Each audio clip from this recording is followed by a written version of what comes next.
Owning him, he's a phony one, cause I can't allow it. I'm overpowered like Bowser, and your mouth is writing checks with a negative balance. You can't cash that. I don't think it's covered by that Affleck. High side if you want. Welcome to 3 Count Commentaries, and I am back with another list of women just can't get right. Let's put it like that. Let's say that they can't get right. So we got 4 entries this week.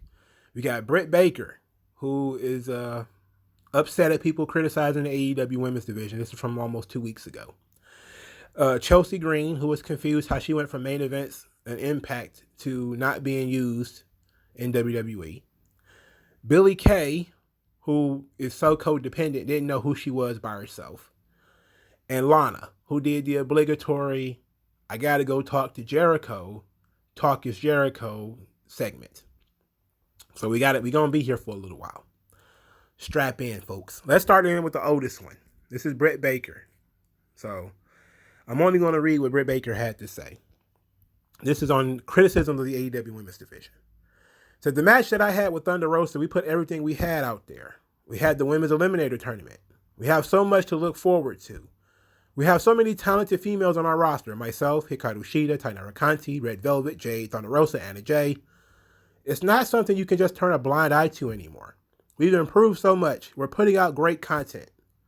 So at some point, you have to really look at yourself in the mirror and say, do you not like the women's division? Or do you just not want yourself to like the women's division? Interesting. Now, as somebody who is obviously the face of that division, of course, she's going to stand up and say, hey, we're doing good stuff. We're doing such good shit. And then you have to ask yourself, look at the names she mentioned. Myself, okay, Britt Baker is the best of the bunch. I give her credit for putting herself on this list. Hikaru Shida. Shida is really good. You know, Shida was, of course, a closet champion for a little while because there was a long stretch of time where she couldn't even get on TV. Tainara Kanti, who literally is almost never on TV. Red Velvet, who is almost never on TV. Jade Cargill. Okay, Jade Cargill is on TV, but she's literally standing in one spot, changing clothes and cutting the same promo every week. Literally, she stands in one place every week and says, I'm that bitch. That's literally all she does. I don't know why AEW, the fan base, and everyone else is so hype over this woman standing in one place saying the same thing over and over again. But, hey, whatever floats your boat and flies your lost remote. Thunder Rosa is mostly an NWA talent, but she's pretty regular on AEW. Okay, I'll give her that. Anna Jay. Anna Jay is injured currently, but was Anna Jay like burning the world on fire when she was wrestling? No, she was the girl in the Dark Order, and that was pretty much it. But here's the reason people criticize AEW's women's division. There's some pretty good reasons. One is them not being very well trained. And Chris Statlander and Nyla Rose, the two bone breakers of the division. Every time somebody gets in the ring with one of those two people, it turns into a ambulance match every single time. Nyla Rose is the killer. Whatever you want to say, YouTube been putting the squeeze on me, right? So I'm not gonna go into the whole thing, but everybody knows about Nyla Rose, and I'm not gonna go into this whole ordeal about that. Here's my thing about Nyla Rose. I saw an article that said Nyla Rose is 38. And has been wrestling since 25. That cannot be real. You can't tell me this person has 10 years of experience and still hurts people every time they get in the ring. Every time. Every match is an ambulance match when Nyla Rose is in it. Chris Statlander, same thing. Either she's going to injure herself or she's going to injure somebody else. Chris Statlander and Nyla Rose. I mean, just that alone is like, this division got problems. Like, you got some dolls in there, you know. Part of the women's division is you got to have some good-looking women. And, you know, she named a few. Herself, Anna Jay, Red Velvet, you know. But when you see Red Velvet almost break her neck on a tope suicida, When you see that women are constantly getting injured, and probably that's where the bulk of their injuries come from. You know, sometimes the guys get injured, but the girls almost always injured. It's if Tony Khan was not a billionaire, I don't see how he would be able to deal with all the injuries that go on in that division. It would be unreal. It would put people out of business. Literally. I think AEW would be in desperate financial troubles with the injuries if Tony Khan was not a billionaire. That division is filled with some of the most poorly trained people. And look, Rebel just got off crutches and now she's right back on them because of that division and the people in that division. It is what it is. Again, Nyla Rose is 38, has been wrestling since 25. One of the worst wrestlers, male or female, man or woman, in the entire world. Horrible. And is routinely pushed as one of the top stars of that division. Hey. So when Britt Baker's like, do you not want to like the division? It's like, no, the division sucks. Sorry. It's trash. It's trash. You had one great match. One match to not a division make. One. Well, one undeniably great match. I've enjoyed, I enjoyed Baker and Sheeta, even though I thought it was a little too long. You know, that's just kind of like the indie thing, is we're going to take matches and make them too long. But, you know, so I've enjoyed some of the matches, but that doesn't make the whole division good. There's a reason they hide it behind YouTube, and they still do. There's still more matches on Dark and Dark Elevation that is mostly women than on the actual show. And there's a reason for that. There's a reason Jade Cargill doesn't wrestle and just stands there looking muscular and oily and saying that I'm that bitch. There's a reason for that.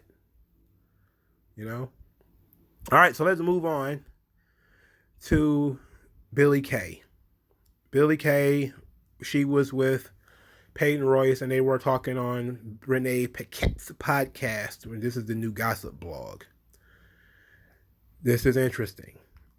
This is where Billie Kay, or McKay, I don't know what her first name is, says that she didn't know who she was as a singles competitor, which probably aided in her getting released.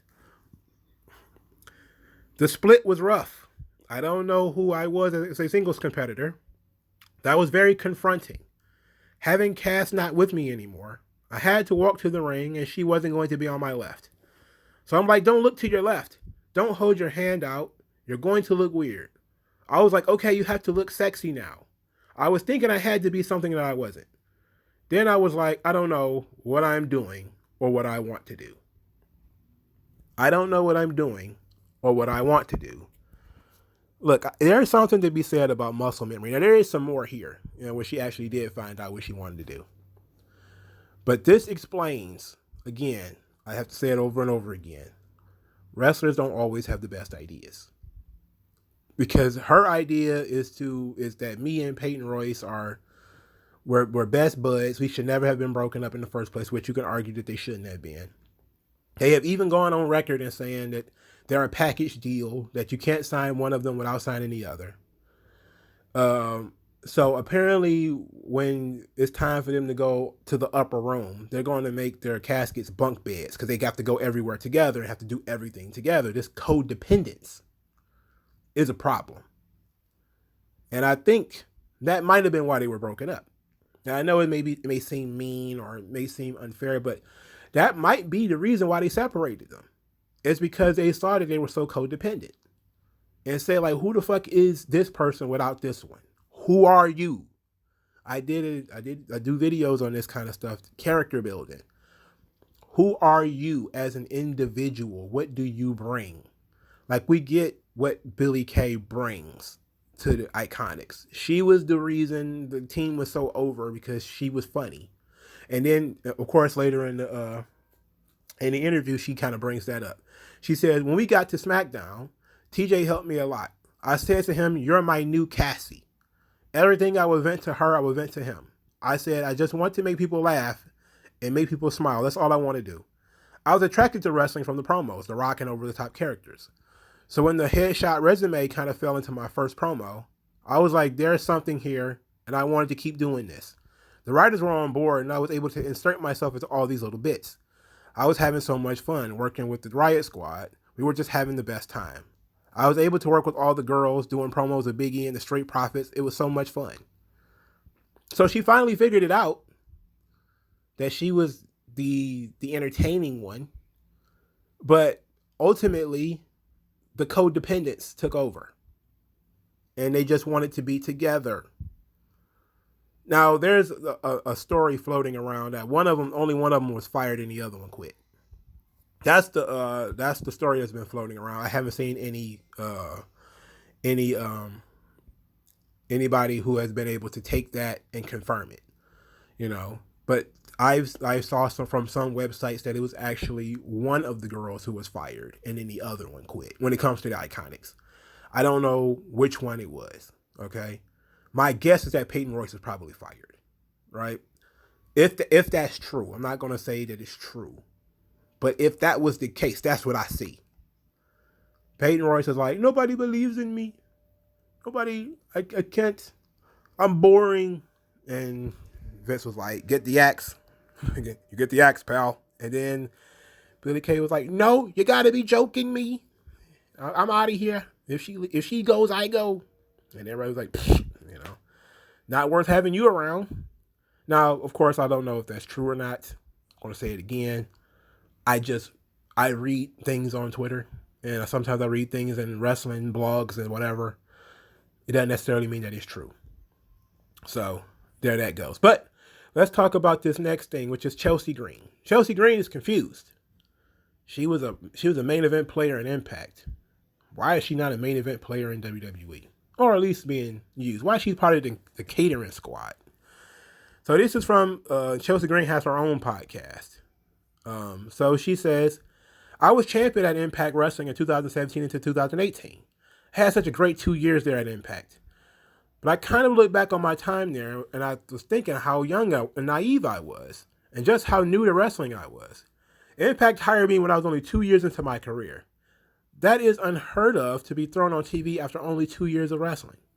It's a different monster and a different beast when you get hired by WWE because they have a performance center. They have a developmental program, but at Impact, if they hire you, that is because you are TV ready and you are put on live television right there. So the fact they had so much faith in me was just wild. Anyways, on Canada Day, Impact Wrestling put on this 60-minute episode all about me, or should I say Laurel Van Ness, my character's name, and highlighted my career.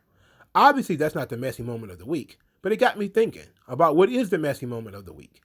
How the fuck can I go from Impact and being named champion? Impact gave me main event matches. They aired a 60-minute show solely on me to WWE where I can't even get on TV for over a year. Like, tell me how that's possible.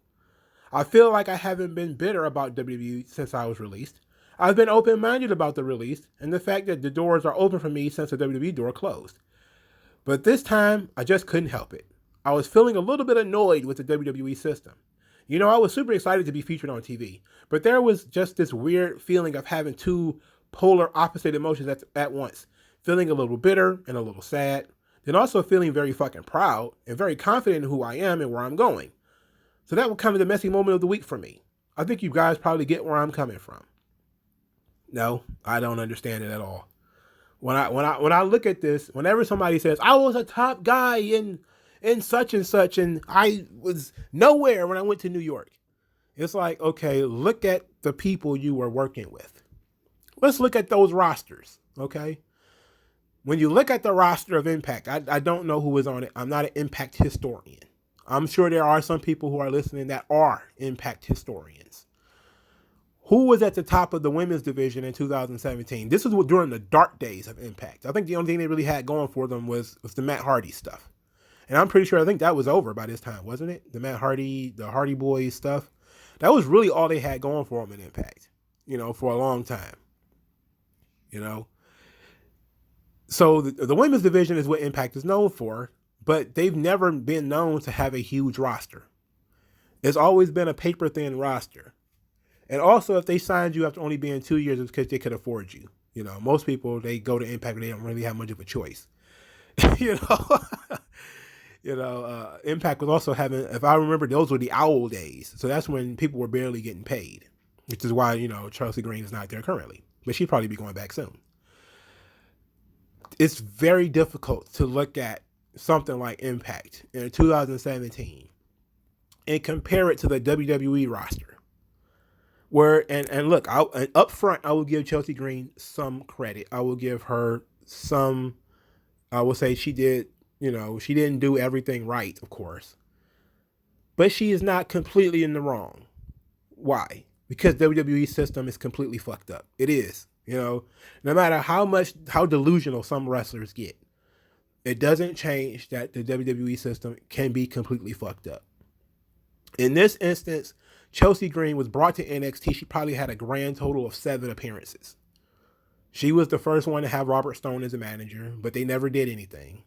She was in a couple of matches, just a couple, nothing significant, no significant time used on the roster at all in NXT. So she didn't really even get her feet wet in NXT. She kind of ran through the sand and got, and she came out mostly dry, right? And then she was instantaneously, quote unquote, brought up and then she dumped Robert Stone. I remember that. And then she was going off to the big time, only to never appear. And I think she actually got hurt in NXT too, didn't she? She might have gotten hurt there too. But she was sitting on the bench for a long time before SmackDown decided to use her, which is when they fired Zelina Vega. They needed somebody to fill that spot. And then she got injured immediately. She got injured in her first match back. It was a mess. It was disturbing, the amount of injuries Chelsea Green had. But it's not her fault. The injuries and all that kind of stuff is beyond her control. But when you look at the level of talent that they were using in WWE at the time, and there's still plenty of people who are on that SmackDown roster. Let's just limit it to SmackDown. Because if you look at NXT, you could tell why she didn't get much time.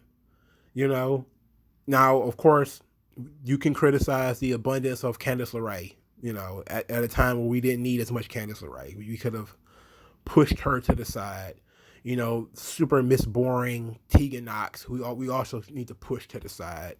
That would have been fine to push Chelsea Green instead of Tegan Knox or Candice LeRae. But considering you have people who are more of a stronger fan base for Tegan Knox and Candice LeRae, I know people are going to be very angry at me about my dislike of Tegan Knox, but she's boring as fuck, okay? She just is. She's super fucking boring. So when you have that situation, you just have a glut of talent in NXT. Not just people at the upper cards that they're already using, but people who are in the middle who barely get used. And even today, now that Chelsea Green is gone, it's still that way. You still have a glut of women in NXT that are not being used. That's one of the bad things about the WWE system, is that it's almost always overloaded. And then when you move to SmackDown, it's a thinner roster than it is in NXT, because NXT has, they can always pick from the Performance Center.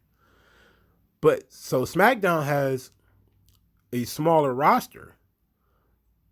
Comparatively speaking, NXT has a smaller roster, but I said they also have access to the Performance Center. SmackDown doesn't typically pull people from the Performance Center onto the show, even though they should. They need jobbers, so that's what they should be doing, but that's neither here nor there. But when you look at the people who are on top and SmackDown and say, how does Chelsea Green fit in with Bianca and Sasha and Bayley? She doesn't. Not really. We're not going to count people who are not there, but you also had the Riot Squad who were there and they were being underutilized. You have Natalya and Tamina who were there and being underutilized. You had Billie Kay, who was on the roster at the time, was underutilized. Carmella was on the roster at the time, again, underutilized. So you had so much talent, and some of those people had already been around for a while and had already made their bones. And even they weren't being used. How could you think that you should get pushed over them? So when you're confused about how I was in main events and Impact, It's like, yeah, during the dog days of Impact, where, you know, people were barely getting paid and the roster was very thin, and there was likely only 2 other people on the roster that was any good. You know, again, I could be wrong. It could be like that was the golden gaze of the end of the knockouts division. Yeah, not likely. Okay, not likely. But that's the situation. You know, the system is busted, sure, but it's also partly you shouldn't be in those positions. You shouldn't be pushed over other people. So the coup de grace, the finish, the big finish, is Lana. Lana did a lot of talking. She did her obligatory talk is Jericho. I gotta go discuss what happened in the WWE thing. And she had a lot going on. She had a lot to talk about. So apparently, this was a big deal where she was supposed to be put through the table at Survivor Series. That was part of her how she was going to win. She was going to get powerbombed through a table at Survivor Series, and she was going to win because everybody got eliminated. But it didn't happen. So this is what she had to say. We were supposed to do this table spot on the show, and then Roman did not want it to happen because he had a table spot with, and it says Sheamus here, but he wrestled Drew McIntyre at that show. There was some major pushback from the Samoans, Nia and Roman, you know. I was caught in the middle of this big drama. So she was supposed to win at Survivor Series after getting put through a table. There's more to this story. Now let's see if I can. That place makes you feel that the men are more important than the women. That place makes you feel, especially if you are a manager or a valet there, you're secondary. And yeah, maybe you are secondary, but I feel like I was a big part of Miro's success. I think I'm a big part of his success behind closed doors. So she talks about men getting more time than the women. And this, of course, is what all the certain people, let's put it like that, get real excited about. Is they won't give the women the appropriate amount of time. It's like, look, they give money to the people who draw. Right? They give money. They give money and time to the people who draw. Now, Lana is somebody I'm sure that they liked. I'm sure they enjoyed having Lana around because she is a great ambassador. She was, you know, she was a model. She got to do all the magazine suits, and she was somebody they could put on TV, and they liked that aspect of it. But as a wrestler, she was a non-entity. She was completely inept. Now, she was slightly less inept near the end of the run. And of course, they did the whole thing where she had an accent, then she didn't have an accent, and all that kind of stuff. So we don't, let's not go into all that. But when you give Lana credit for getting better at wrestling, you have to look at how bad she actually was. Before we start acting like she's good, we need to take into account how bad she was. And she was very bad. She was very, very, very bad. And she wasn't a particularly great promo either. And I think part of being a bad promo was part of the character, because she was just really bad at acting and talking. And I know she was an actress. I do know that. I know there's probably going to be some stands listening to this like, but Lana was an actress. Of course she can cut promos. Like, yeah, but you look at some of her promos and you could tell that either they were bad on purpose or they were just plain bad. But they still liked having Lana around because she was a beautiful woman. And they always want to put beautiful women on TV. You know, it's rather a beautiful woman doing something badly than an ugly troll doing something good. That's just kind of how TV works. You know, you can sing angelically, but if you look like Mick Foley, you're going to be a backup singer for Beyonce or whatever, you know. So that's just kind of how it is. That's how Hollywood works. Wrestling, WWE is no different, unfortunately. It should be very different, but it's not. And we have this situation where this is kind of going to be her thing. It's all of a sudden, I got my time cut, you know, because the men are more important than the women. I didn't get a lot of time to show what I can do because the men are more important than the women. And I just kind of being like, I don't disagree with that. I don't disagree with it at all. If you're not going to be, look, Lana was, huge on like YouTube and Instagram and stuff like that. So I'll give them credit for keeping her around as long as they did. And it says at one point, she says that she was actually more surprised that he got fired than her, even though I think he asked for it, which is a strange turn of events, because wouldn't she know that he asked to get fired? Anyway, that was kind of the whole ordeal, you know. And of course, she talks about being punished and all that kind of stuff. And for, you know, the whole TMZ situation, what we already knew about. But Lana is ridiculous. But she continues with this whole women's division thing. She says Road Dogg really helped mentor us. He really taught us a lot about cameras and when to take TV shots. Unfortunately, a lot of women don't get mentored as much, and neither does the women's division. At one point, Triple H was there and was really hands-on, which is great because there is so much knowledge there. But over the last year, it hasn't been that good. Fit Finley was also working very, very much with the women, helping out. TJ is amazing. He's helped me to just understand sports and wrestling. But I really lucky to be able to be with the boys because I learned so much from the greats. Greats like John Cena, yourself, being Chris Jericho, and being ringside, constantly hearing the noise, hearing what it means to be over. A lot of times we in the women's division don't get to hear that. And because we don't have you in the ring with us, we are literally teaching each other. That's a mistake. That's a huge mistake. Because hopefully she's not pitching intergender matches. Because that would suck. That would be not good. But she's saying, like, look, the women don't really know what it means to be over, don't really know how to work. And then we're put in the ring against each other. And we have to learn on our own. It's like, well, maybe there's some truth to that. But it doesn't hurt the other women. Like, Sasha Banks doesn't wrestle men. She wrestles mostly women. Her matches are usually fine. Charlotte doesn't wrestle men. She wrestles women. Matches are usually fine. Rhea Ripley, same thing. Raquel Gonzalez, same thing. Dakota Kai, same thing. Toni Storm, same thing. Becky Lynch, same thing. We can go on and on. That a lot of women have done just fine wrestling women. And got over. And know what it means to be over. And have personality. We get this. I mean, it's this whole War of the Roses, men versus women shit. We get it. We know that, you know, if you're young and inexperienced, you want to be in there with somebody who's more experienced. That's probably a better way of putting it. Is that maybe some people who are young and inexperienced, not entirely sure of what to do or where to do it and all that kind of stuff. But it's every day is a learning process. This is something that, and again, when it comes to Lana, this is something she wanted to do. People always say WWE should give the wrestlers creative freedom. And that is until they do what the wrestlers want to do, which is Lana wanted to wrestle. Then everybody is like, oh, no, don't do that. She shouldn't be wrestling. It's like, but she wants to. No, don't do it. Don't do it. Don't let her wrestle.